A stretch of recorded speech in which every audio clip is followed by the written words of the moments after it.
بسم اللہ الرحمن الرحیم۔ ناظرین، آج 4 جنوری 2026 ہے اور اتوار کا دن ہے۔ لیکن آج سے آپ سے ایک اہم خبر، جو بڑی اہم خبر ہے، آپ سے شیئر کریں گے، کیونکہ یہ تحریک لبیک پاکستان کے حوالے سے ہے۔ تحریک لبیک پاکستان کے ان ذمہ داران کے حوالے سے ہے کہ جو اس وقت مشکل میں ہیں، اور حافظ سعد رضوی اور حافظ انس رضوی سے جڑی ایک بڑی خبر سامنے آئی ہے، اور خاص طور پر جس طرح تحریک لبیک پاکستان کے خلاف کریک ڈاؤن کیا جا رہا ہے، جس طرح پریشرائز کیا جا رہا ہے تحریک لبیک کے کارکنوں کو، آج کی اس ویڈیو میں ہم اس پر بات کریں گے۔ اور حافظ سعد رضوی اور حافظ انس رضوی نے اب ایک بڑا فیصلہ کر لیا ہے، اور وہ بڑا فیصلہ یہ ہے کہ کل کے ویلاگ میں ہم نے آپ کو یہ بتایا تھا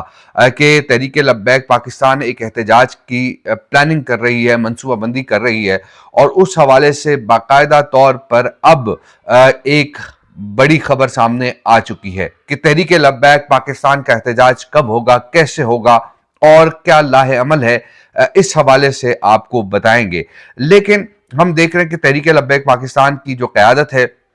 ان پر جو ظلم و جبر ہے، جو ستم ہے، وہ جاری ہے۔ خاص طور پر تحریک لبیک کے کارکنان اس وقت بڑی مشکل میں ہیں، اور ان پر دباؤ ڈالا جا رہا ہے۔ تحریک لبیک کے جو رہنما ہیں، ان پر دباؤ ڈالا جا رہا ہے، کسی نہ کسی طریقے سے ان کی آواز کو دبانے کی کوشش کی جا رہی ہے۔ جب یہ معاملات ہوتے ہیں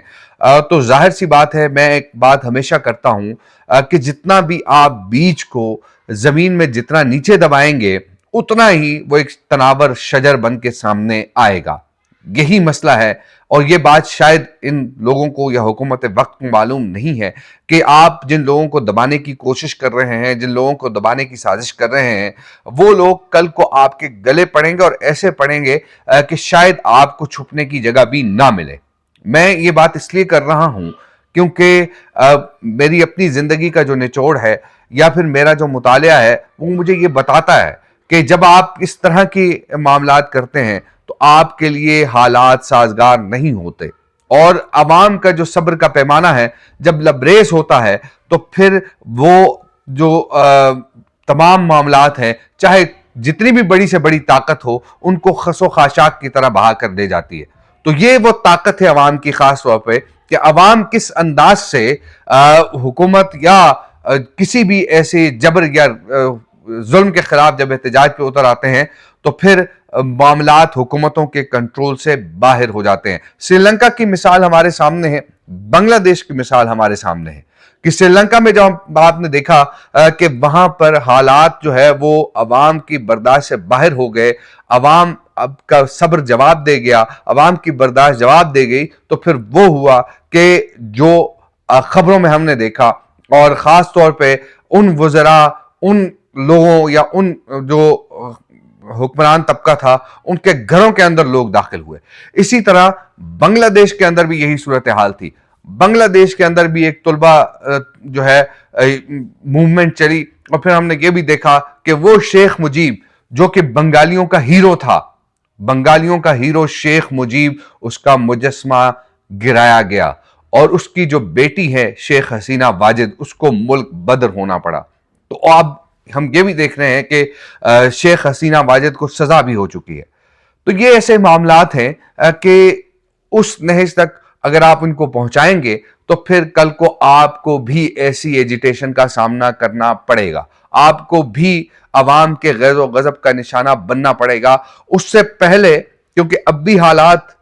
اتنے کنٹرول سے باہر نہیں ہوئے، اگر آپ یہ چاہتے ہیں کہ حالات قابو میں رہے، اگر آپ یہ چاہتے ہیں کہ ملک میں خوشحالی آئے، ملک میں امن ہو، تو اس کے لیے آپ کو یہ تمام چیزیں جو ہیں وہ ترک کرنی ہوں گی۔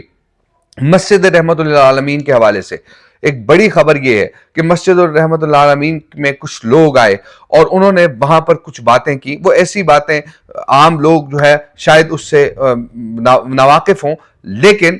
وہاں پر لوگوں کو پریشرائز کیا گیا، وہاں پر لوگوں کو دباؤ میں لانے کی کوشش کی گئی۔ اور اسی طرح ہم دیکھ رہے ہیں کہ پنجاب کے اندر خاص طور پہ جو پی ٹی آئی کے رہنما ہیں، جو دوسرے لوگ ہیں، وہ ان پہ تو معاملات سنگین ہیں، لیکن